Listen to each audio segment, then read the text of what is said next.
Pode ser melhor essa salva de palmas. Aleluia, queridos. Vamos agora para o nosso momento de ministração da palavra de Deus.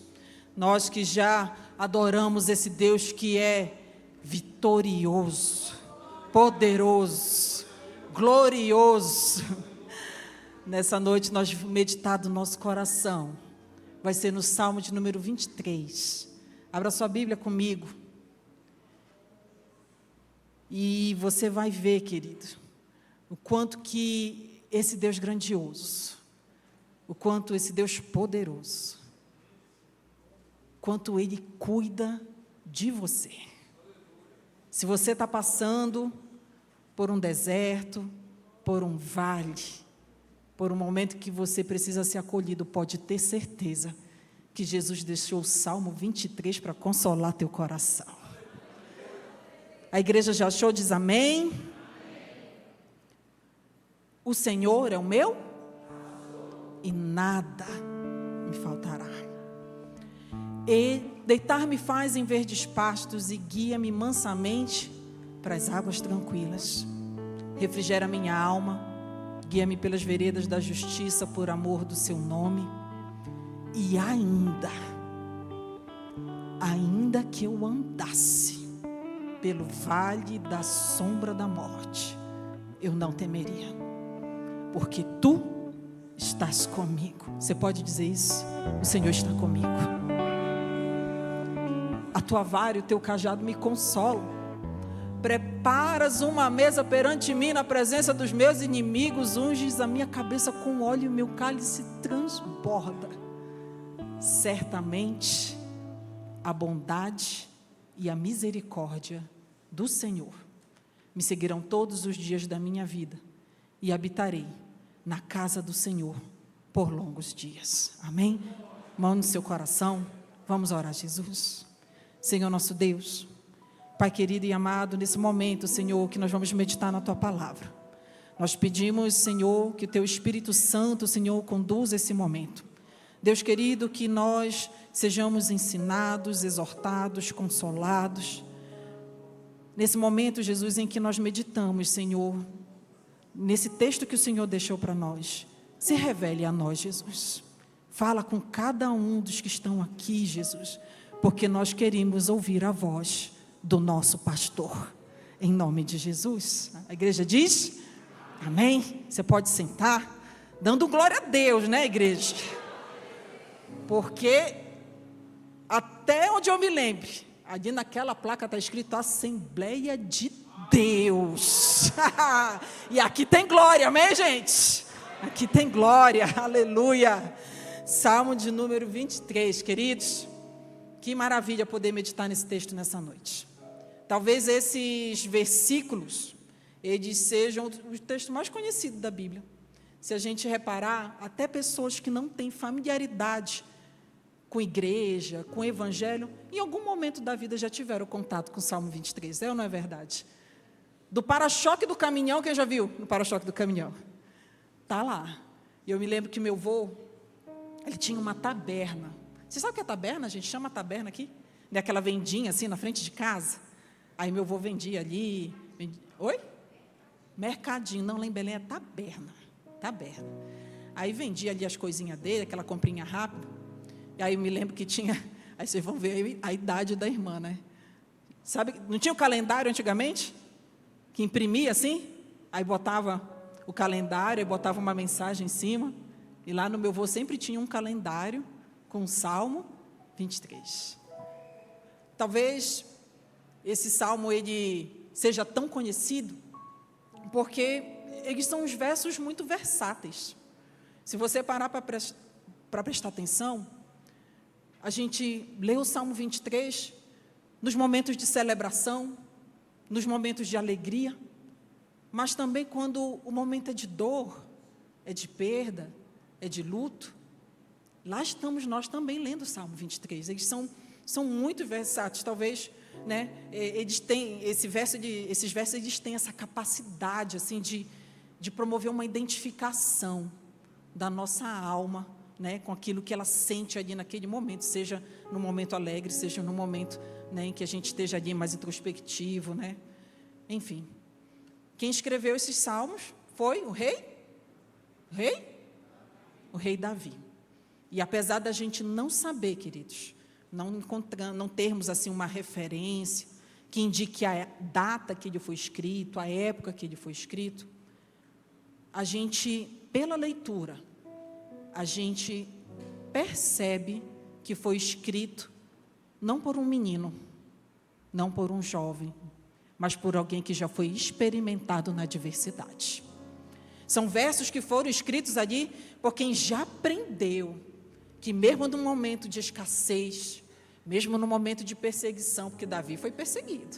É o rei Davi, mas teve um momento de perseguição ali, né? Mesmo em meio às guerras que Davi enfrentou, várias, esses salmos a gente percebe que foi escrito por alguém que já entendeu que mesmo no dia da adversidade, existe um Deus que cuida, existe um Deus que guarda, existe um Deus que vela por você o tempo todo. O tempo todo. E Davi teve um tempo da sua vida que ele pastoreava ovelhas.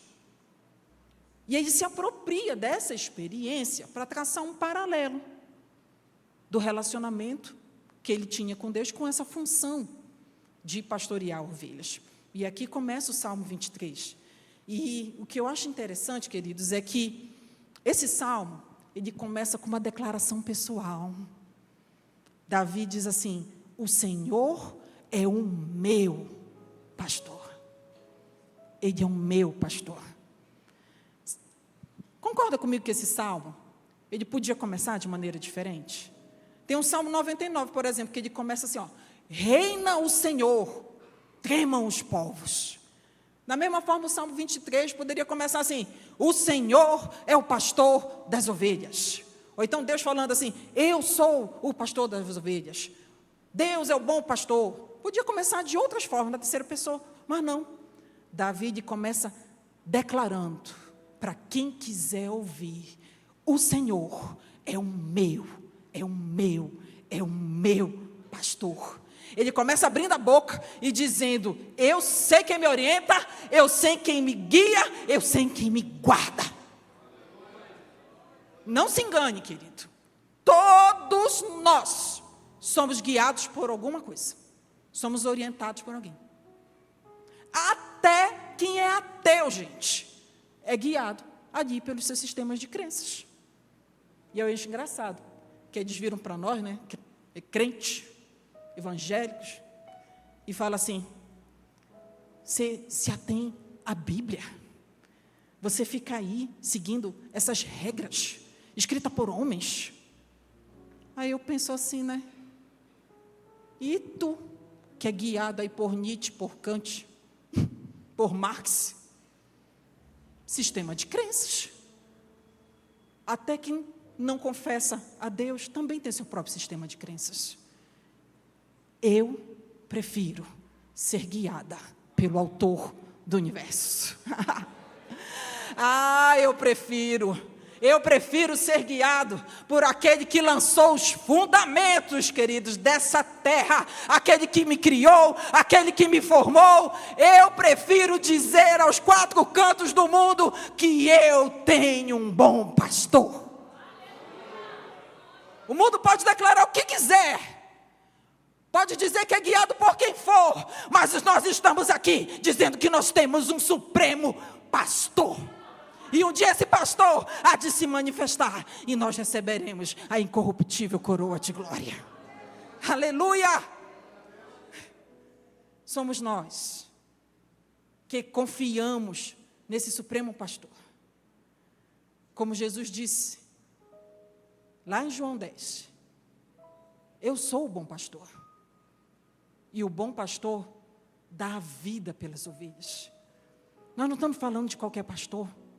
Nós estamos falando de um pastor que cuida, de um pastor que ama, de um pastor que se entrega.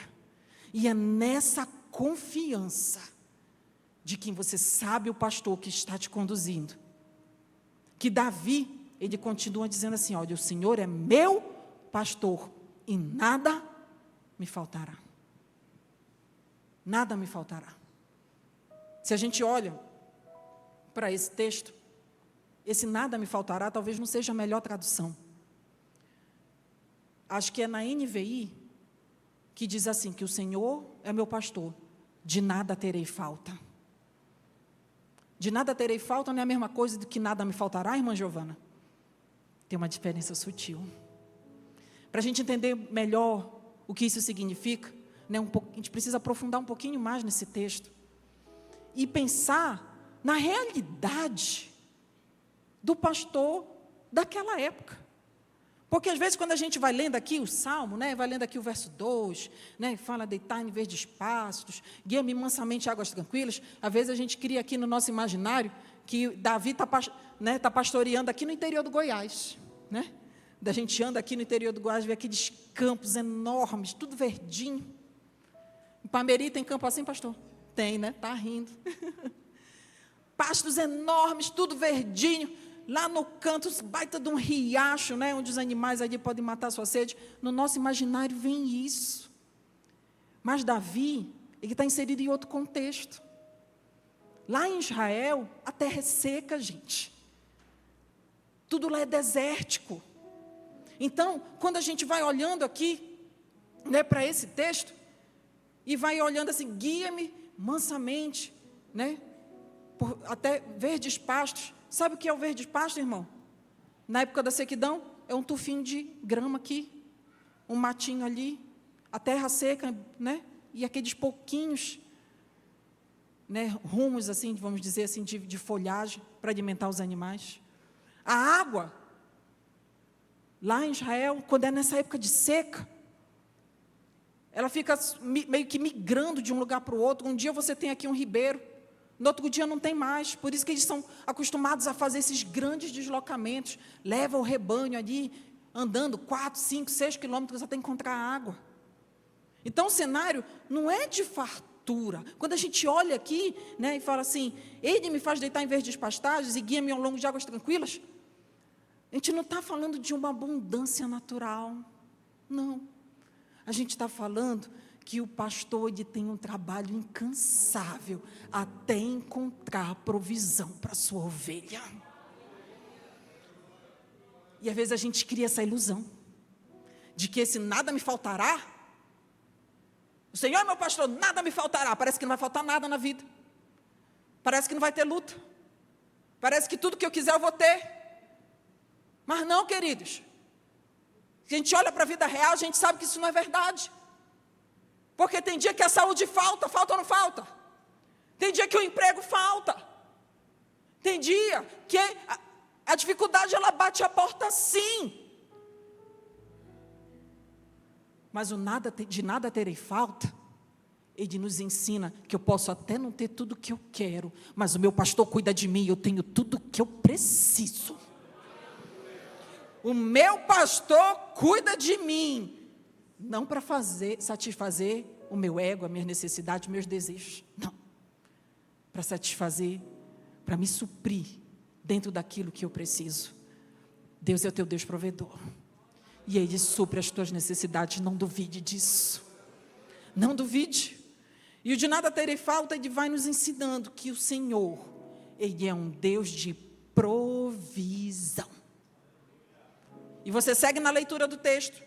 Vai vendo aqui que o verso 2, 3 e 4, Deus ele se revela não somente como um Deus de provisão, mas também como um Deus de paz, de justiça, um Deus que está presente.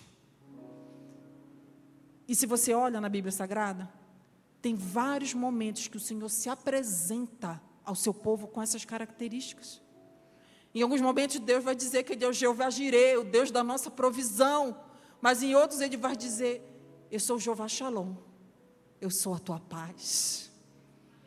Dizer que no Yahvé, o Senhor é a nossa justiça. Em outro Ele vai dizer, eu sou Jeová Shammah, o Deus que está presente.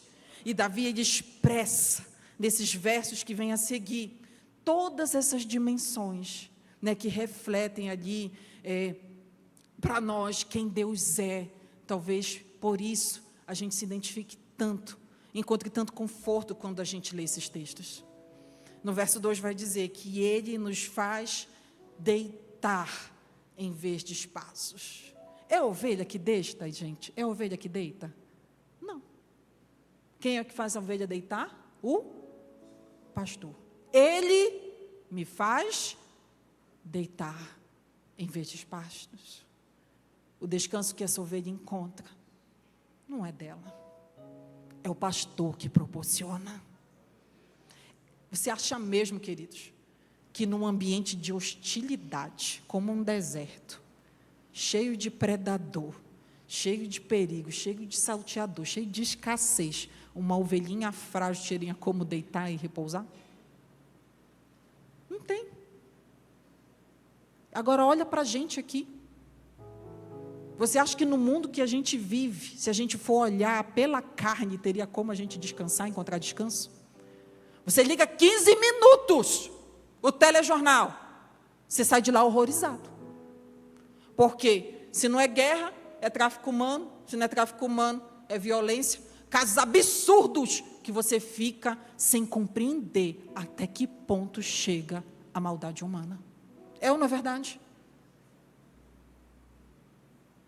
Se a gente encontra descanso aqui, irmãos, é porque nós servimos a um Jesus que diz todos os dias da nossa vida: vinde a mim, vós que estáis cansados e sobrecarregados, e eu vos aliviarei e achareis descanso para vossas almas.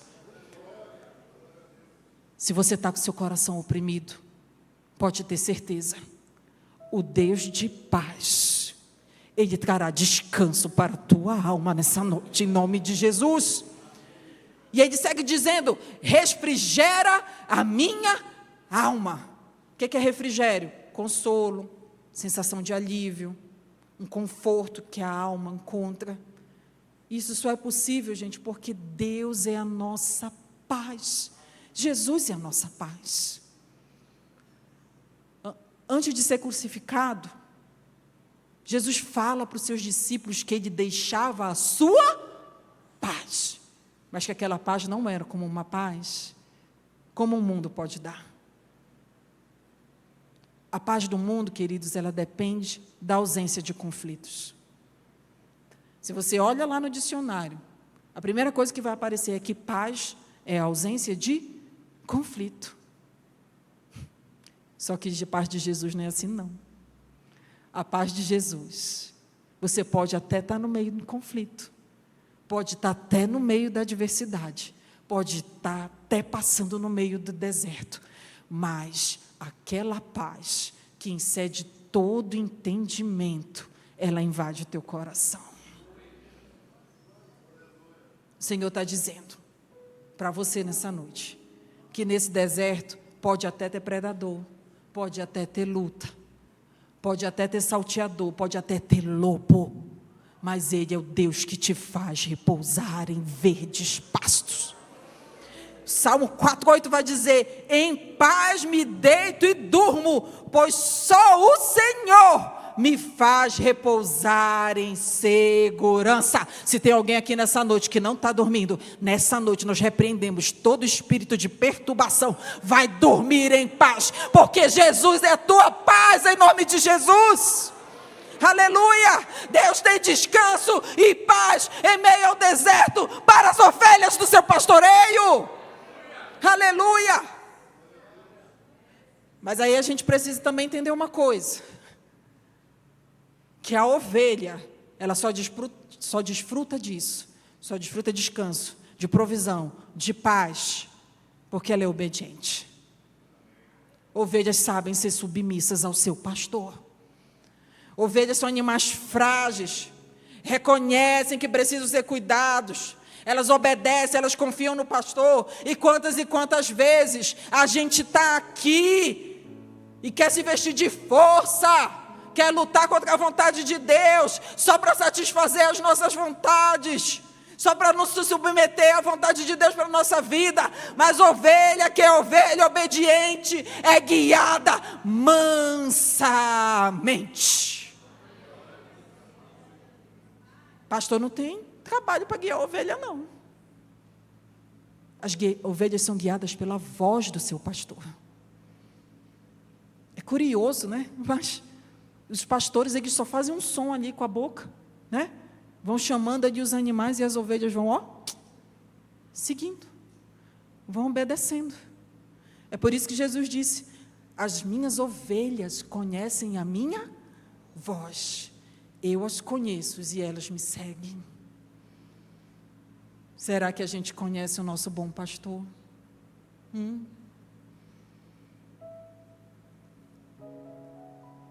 Dentre as coisas que eu vi, que eu achei curioso, é que a ovelha conhece tanto a voz do seu pastor, que não é possível nem trocar de pastor.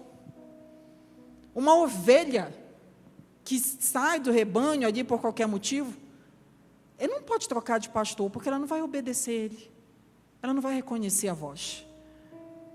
Quando eles querem fazer uma sucessão de um pastor para cuidar daquele rebanho, eles colocam uma criança para acompanhar. E aí a criança vai crescendo, as ovelhas vão reconhecendo, vão se familiarizando, porque se for assim, não tem como suceder aquele rebanho.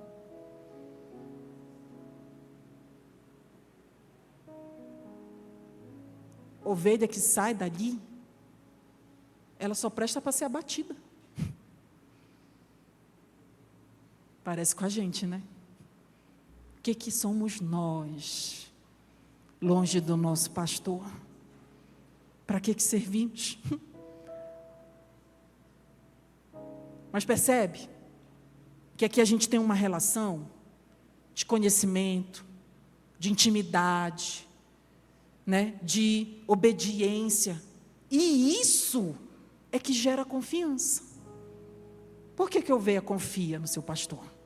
Porque ela conhece.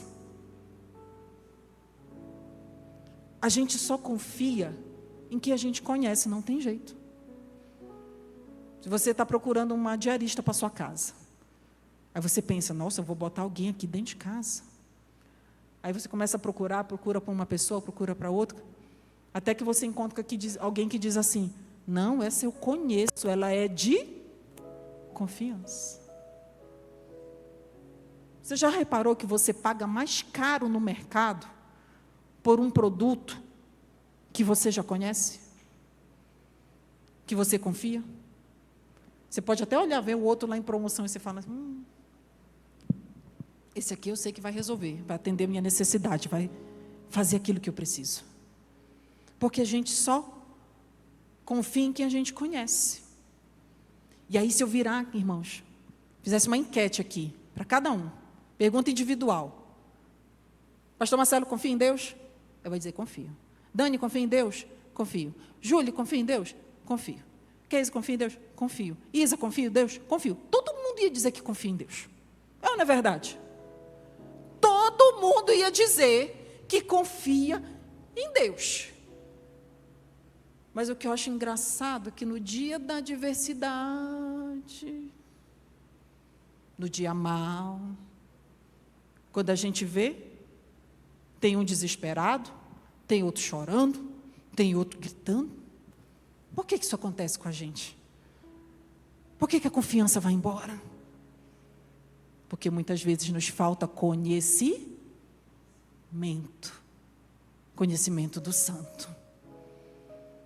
A gente já ouviu muitas vezes falar que a gente tem um Deus provedor, que a gente tem um Deus que nos dá a paz, que a gente tem um Deus, né, que é a nossa justiça.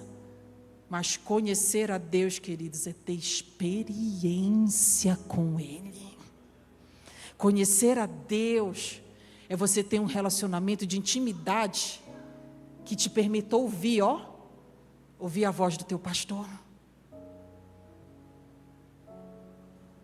Só quem é ovelha, obediente, que conhece o seu pastor, é capaz de, no dia da adversidade, dizer assim: ainda que eu ande no vale da sombra da morte, eu não temerei, porque tu estás comigo. Quero dizer para você: não tema, o Senhor está contigo. Não tenha medo. Confie no seu Deus. Porque ou você confia ou você tem medo. Não dá para ter as duas coisas. Onde um está, o outro vai ter que sair. Dizem que esse vale da sombra da morte é um lugar literal. Que é uma região em que tem uma espécie de desfiladeiro, em que em alguns momentos, quando o pastor tem que peregrinar em busca de água, lembra que eu falei que a água às vezes muda de lugar, um dia está aqui, depois seca, já está em outro canto, e eles têm que fazer essa peregrinação. Às vezes era necessário passar por esse desfiladeiro. Né? Um caminho ali estreito, muito alto, qualquer escorregão, cair ali era fatal. Vale da sombra da morte. E aí você olha para uma ovelha que só ouve a voz do seu pastor, fazendo aquele som, e elas vão se organizando ali, ó, filhinha indiana, e passando pelo vale da sombra da morte. O perigo ainda está lá? Está. Mas as ovelhas sabem quem está conduzindo elas. O perigo pode até estar lá, você pode até estar no meio da adversidade, mas eu quero te dizer, pare para ouvir a voz do seu pastor, porque no meio da adversidade, Deus está falando com você. Mas às vezes a gente não se cala para ouvir. Às vezes o choro está tão alto que a gente não consegue ouvir a voz do pastor. Às vezes o desespero está tão alto, é tão grande, que a gente não consegue parar para ouvir. Mas nessa noite nós silenciamos todas essas vozes contrárias no nome de Jesus. Todo desespero, toda falta de controle, toda falta de confiança em Deus, cai por terra na autoridade do nome de Jesus.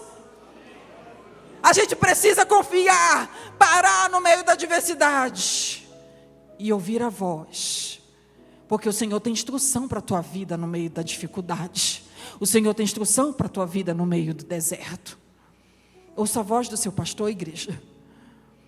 E para a ovelha obediente, ouvir a voz é tão importante, que ela entende que até a repreensão é consolo.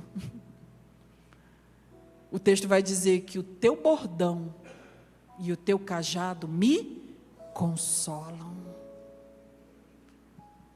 Eram os instrumentos do pastor, certo? Aquela vara, aquela curvinha assim. É usada, né, para resgatar uma ovelhinha que ia mais para frente. Quando caía num buraco também, era um instrumento ali, né, para retirar, para resgatar ela. Mas aquele mesmo instrumento que era usado para resgatar, muitas vezes, é usado para repreender. E parece que tem vezes que a gente só entende quando o Papai do Céu usa o cajado dele com a gente. Não é verdade? Sim ou não, igreja? Mas a ovelha obediente entende aquilo que está escrito lá em Hebreus 12, que diz que o Senhor disciplina quem ama e castiga todo aquele a quem aceita como filho. Muitas vezes a gente vai precisar passar por esse vale. Muitas vezes a gente vai ser repreendido, sim. Quando tem uma ovelhinha ali, mais rebelde, que foge, dali de junto do rebanho, vai para longe, fica exposta às necessidades, né, vulnerável ali aos perigos do deserto. Quantas vezes aqueles pastores vão lá e quebram a patinha da ovelha? Ai, que maldade! Necessário. Para que aquela ovelha não tenha ali mais a força, né, para fugir para longe, fique ali perto, junto com o rebanho, até que ela entenda que o lugar dela é junto do seu pastor. E eu quero te dizer, se você anda passeando longe, o teu lugar não é no deserto, o teu lugar é junto do teu bom pastor Jesus. E quando a gente segue aqui, queridos, avançando, no nosso Salmo 23, a gente se depara com o verso 5. E aqui parece que o texto muda. A figura aqui representada, ela já não é de um pastor conduzindo as suas ovelhas ali no seu pasto desértico, mas sim de um anfitrião, de um rei, recebendo um convidado de honra. Olha o que o texto diz: preparas-me uma mesa na presença dos meus adversários, unges minha cabeça com óleo, e o meu cálice transborda.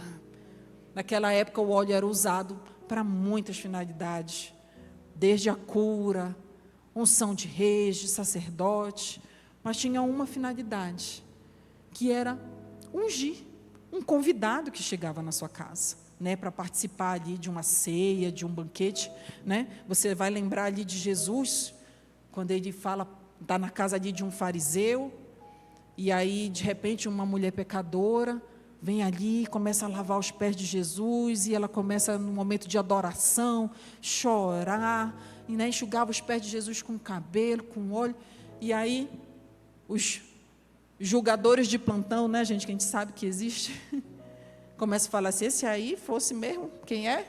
Quem diz ser? Saberia que essa aí é uma pecadora. E aí Jesus aí vai falar: não, olha, Simão, cheguei aqui na tua casa, você não me recebeu com ósculo, não me deu água para lavar os pés, não me ungiu com óleo, mas essa aqui, desde a hora que eu cheguei, ela não para de derramar sua adoração. Então percebe como a unção com óleo, né, para um convidado era algo que era parte do protocolo de um anfitrião receber ali uma pessoa, né, um protocolo de hospitalidade ali da época. E aí Davi, ele faz essa declaração aqui no Salmo 5, no verso 5, dizendo que o mesmo Deus que nos guia em mesmo vale, em meio ao deserto, é o mesmo Deus que vai nos receber em honra numa mesa de banquete. Ah, meus queridos, que banquete é esse, irmã Giovana?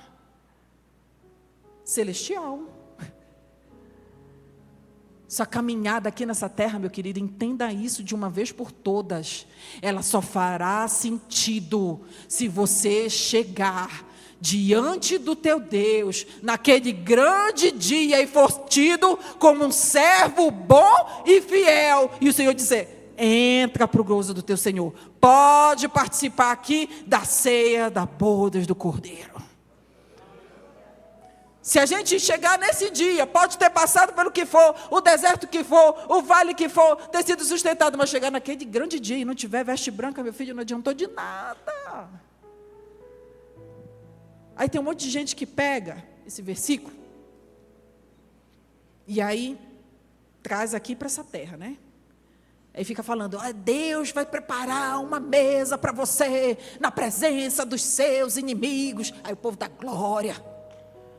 Irmão, bem no estilo assim, quem te viu passar na prova e não te ajudou, quando vê você na bênção, vai se arrepender, né?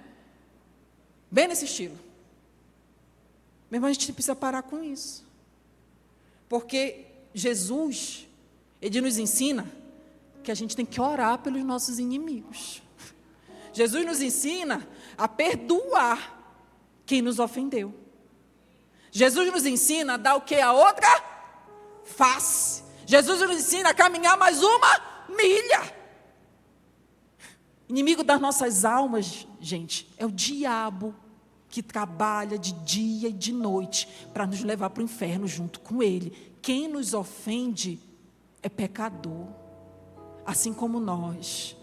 Carece de graça, carece de misericórdia, carece de perdão.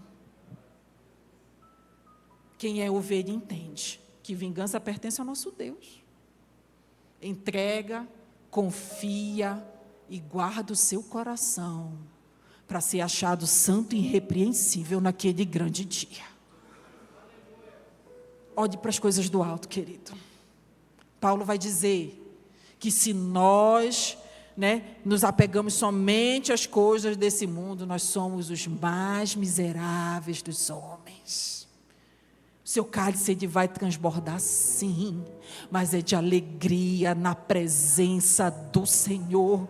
Seu cálice vai transbordar sim, mas é quando você estiver na plenitude da presença de Deus, desfrutando daquilo que olho não viu, ouvido não ouviu, e que homem nenhum vai conseguir imaginar.